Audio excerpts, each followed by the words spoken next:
Hi guys, welcome to the Quirky Beagle. As always, I'm Dave Cash and this is the Ins and Outs Vinyl Review.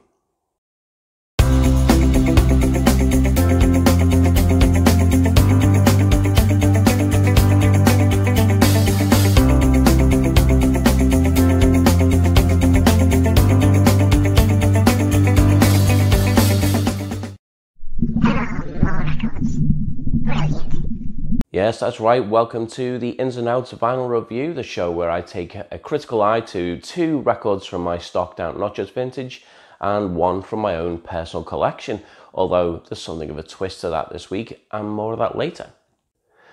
So first up today is the Rolling Stones 1983 release, Undercover.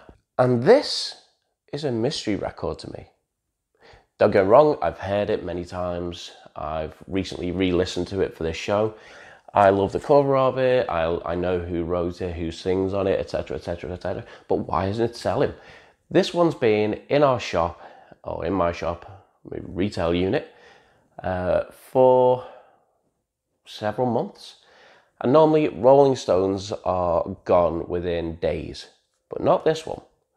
And I can't figure out why just yet. I mean, it's got a nice naked lady on the front that sells. It's the Rolling Stones. Rolling Stones sell like hotcakes. So it's something of a Rolling Stones undercover mystery. Radio to Unit 718 and 22 Bravo.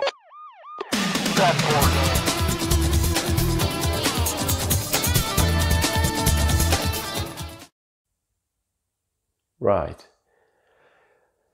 I mean, it's not that big a mystery.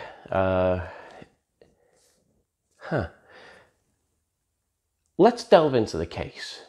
By 1983, the Rolling Stones had released something in the region of 20 plus records. And each one sort of differed in sound, etc. But this one, I think, was the one that may have tipped the balance in terms of experimentation.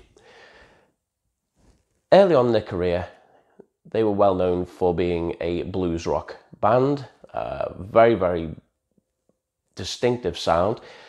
And although many people consider them to be the pseudo Beatles, the lesser Beatles, I don't think the comparison is even necessary. They were so distinctive. They have their own genre. They don't need to mess around with the Beatles.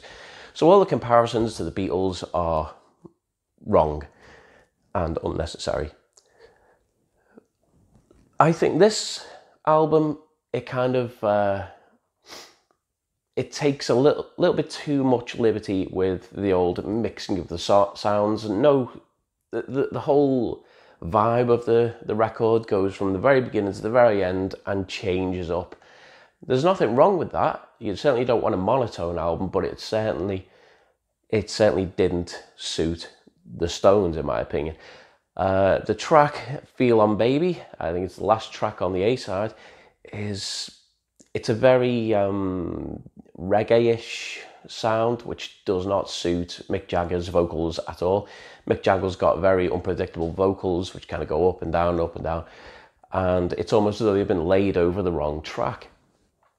So that doesn't help, and that vibe keeps on through. There's quite a few Stones fans who might have thought, this isn't what I'm used to, this isn't what I'm looking for in the Stones, and if this was the record that you were going to introduce somebody to the Stones with, it may not be a long-term relationship, let's put it that way.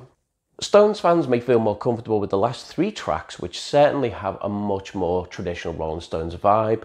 You've got Too Tough, which sounds, in my opinion, it kind of has a Jumpin' Jack Flash sound to it, and follow that up with All the Way Down and It Must Be Hell, and you've got three very, very Rolling Stones sounding records or tracks.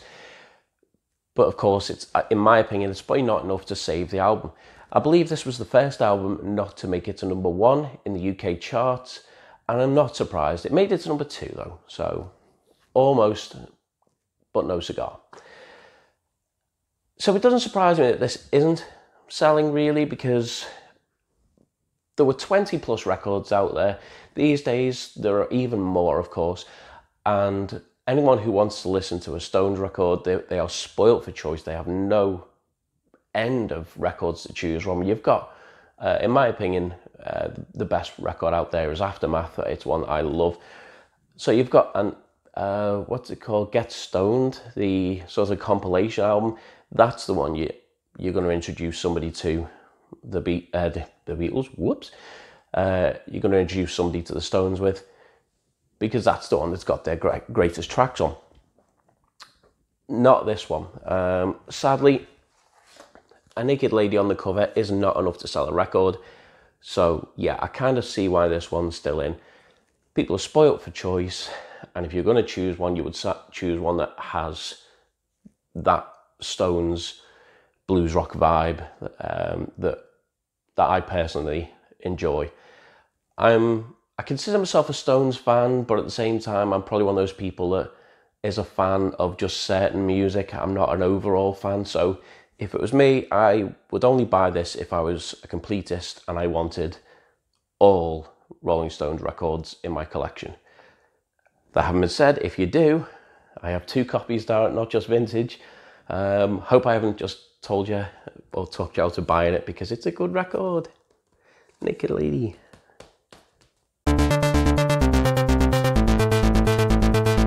Our second record today takes us firmly into independent, trendy coffee shop territory. It's Santana's Abraxas. It would be so easy to dismiss this record as higher end, well produced elevator music, or firmly in hipster domain, but it does warm to you, and you'll warm to it, I guarantee it. Because initially, starting with the song Singing Winds, Crying Beasts, it's very, very coffee shop. I am pretty sure I heard it over and over and over again in a coffee shop not too far from me until it closed down, possibly of copyright violation, I don't know.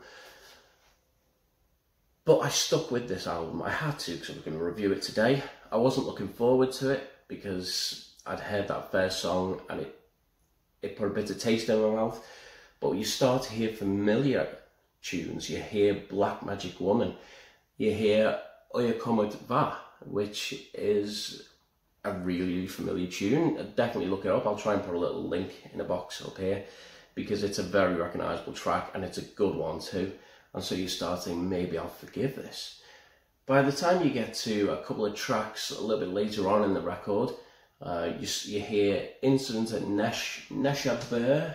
I'm not sure if I'm pronouncing that right. That's a really good, funky Latin jazz track. And I don't like jazz as a rule, but that I could handle. Not only could I handle, I enjoyed it. And so by the time it came round to Hope You're Feeling Better and Mother's Daughter, which are really, really familiar sounding Latin rock, you're having a great time. This was a surprise to me, this album. It's a very familiar album to many. It's cover as well as featuring another naked lady, hey. It was done by an artist called Matty Clawine, a German artist called Matty something.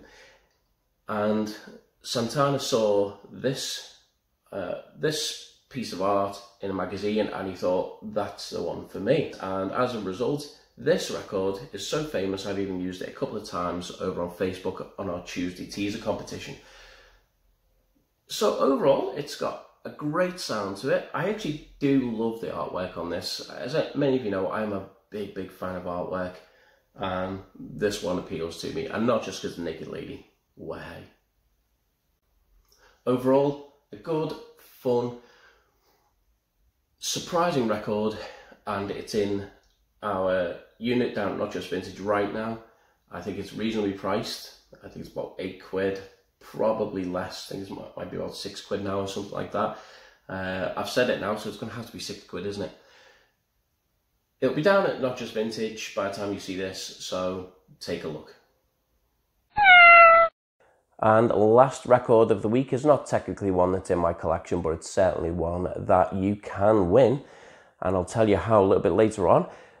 It's Ghostbusters. This is the soundtrack to the 1984 movie, the original movie, which was it 35 years ago this year, released. I mean, that makes me feel old because I love this film. It's my favourite movie of all time, without question. Closely followed by Jaws, I think, maybe Indiana Jones, but this is not the show for that. This is one stunning record, if you love the movie. Simply because if you know the movie as well as I do, you can relive every scene in your head as each track comes on. You know exactly where it's placed, even some of the more obscure ones. I Can Wait Forever, I think. Is that the one where there's a guy walking through with headphones on, partnering with Ghostbusters equipment at the beginning of the university, and I'm pretty sure that was on his headphones. So some of the tracks on here are obscure, but for the day, I mean, there were some big names on here. There's the Thompson Twins, Air Supply. Alessi had a bit of a following. I'm pretty sure he certainly does now. When he plays that track, I've seen it on YouTube. People go bananas for saving the day, and that really, in the movie, you get hairs on the back of your neck standing up because you know the Ghostbusters are there to save everyone. People are cheering. Oh, good times. Real feel good track. As is the Bus Boys cleaning up the town. Really, really manic sound to it. So good. Love it. You're probably not going to get a proper review out of me because I'm so in love with this movie that I have to be in love with the soundtrack. Ray Parker Jr. produced a theme song that is as recognisable as anything that John Williams produced. You know, it's up there with Superman, it's up there with Star Wars, Indiana Jones. It's right up there, so well done to him, even if there's a bit of a legal issue about did he completely come up with it or didn't he? I'm not getting into that because this is Ghostbusters and I love it. Now, how can you win this? Well, simple as this. Head over to our Facebook page and please, before you do this, make sure you live locally, live in Wirral or nearby, because this, along with these bits of merch, are going to be available to collect down at Not Just Vintage. We don't post them out because we use it as an opportunity to promote the shop as well. But yeah, you can win this, those bits, and a box of Twinkies just in time for Halloween. We're drawing this on Thursday, so head over to our Facebook page, find the competition post, which we've pinned to the top, give it a like and a share, and preferably a comment, if you don't mind. And that's it, job done. You are in the running to win all of this Ghostbusters merch. So now you know who you're going to call, but do you know who to call when you're looking for reasonably priced pre-owned vinyl? Of course, you're looking here. The Quirky Beagle can be found in store down at 136 Oxton Road, the home of Not Just Vintage. There you can also park over the road at the new Lidl, where they will happily welcome you with open arms and free crumpets. Yay! That's not true. That's not true. Don't park there expecting free crumpets, but they don't mind at all because we have sorted that for you. And while you're here, why not hit our subscribe button, wherever it is, and also the bell icon. The bell icon will notify you every time we upload something new. And that's it. Don't forget, we are on Facebook, Twitter, Instagram, and we sell rarities over on Discogs. Pretty soon we've got some new videos coming up, including a space project, which you really don't want to miss. Thanks very much for tuning in, and we will see you very soon. Enjoy your day. Thanks for watching this video.